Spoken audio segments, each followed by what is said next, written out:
Coucou, je vais vous parler de la frustration qu'une personne peut émettre face à la lucidité, et cela dans n'importe quel domaine. Un être, dans des schémas de paraître, peu importe la forme de paraître, on parle souvent du paraître matériel, mais cela peut être un paraître spirituel, dissident ou de bien-pensance. Il y aura toujours un réflexe de comparaison qui va intervenir chez ces personnes soi-disant bienveillantes. Ce style de personnes utilise la médiocrité de la masse pour en faire leur fonds de commerce, en profitant des réflexions primaires afin de pouvoir s'orgueillir d'être influenceurs, d'être des personnes écoutées, évoluées. Dans le fond, ils font pas ça pour aider, mais pour se sentir valorisés.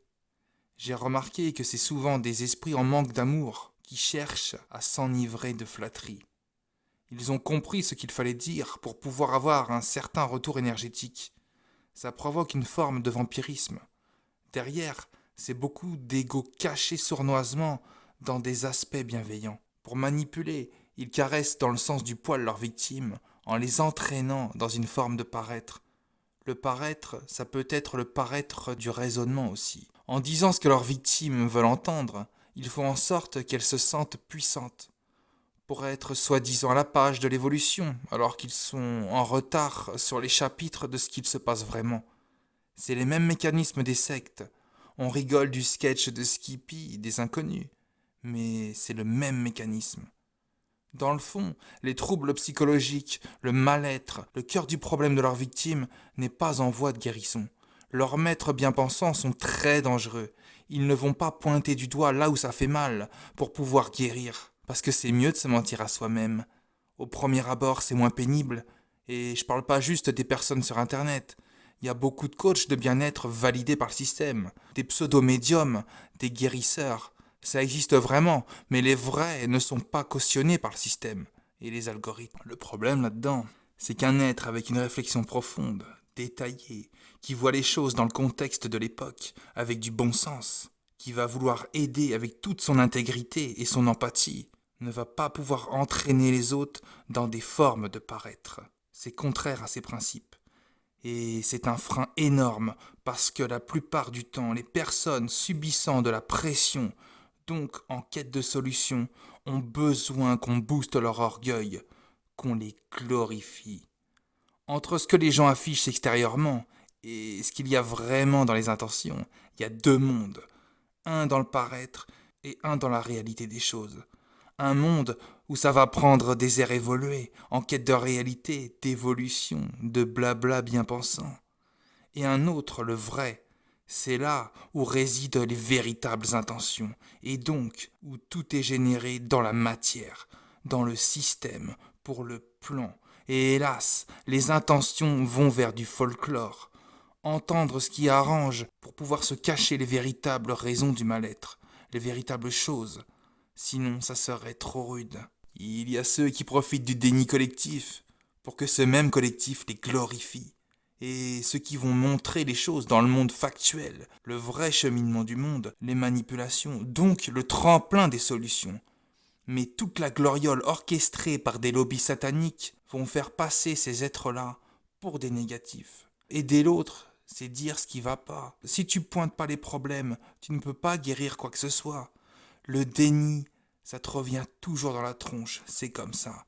On est dans une époque, il vaut mieux mettre le costume de Casimir et dire des niaiseries, de dire tout va bien les enfants. Et tu fais ton boogie-boulga là, les gens adorent ça.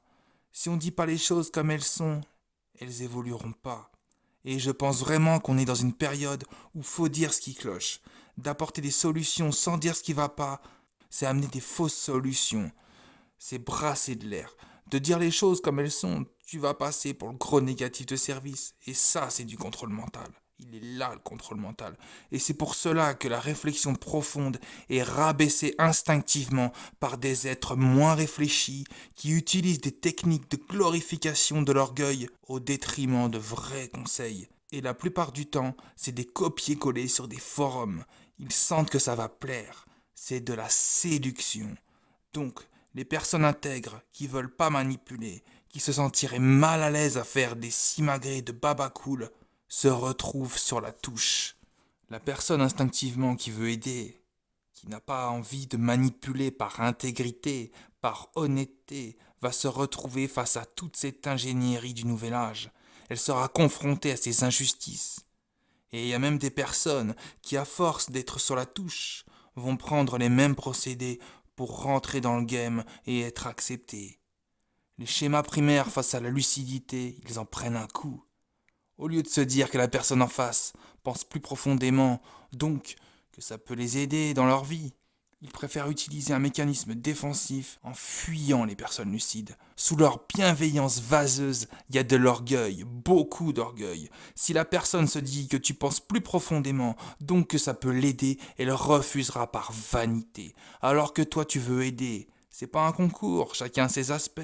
Mais en tout cas, les esprits qui ont la faculté de lire vite entre les lignes, ça perturbe vraiment, et ça dans tous les domaines. Si tu perçois des choses que la personne n'a pas vues, ça crée un malaise. Et ils vont te mettre dans la case de personnes qui se la racontent. Ils n'acceptent pas les capacités innées d'une personne. Leur mental n'accepte pas. Ça les renvoie à leur médiocrité. C'est mieux de mettre sur la touche les personnes qui pensent large. Comme ça, tes pensées foireuses, tu vas les faire passer pour grandioses.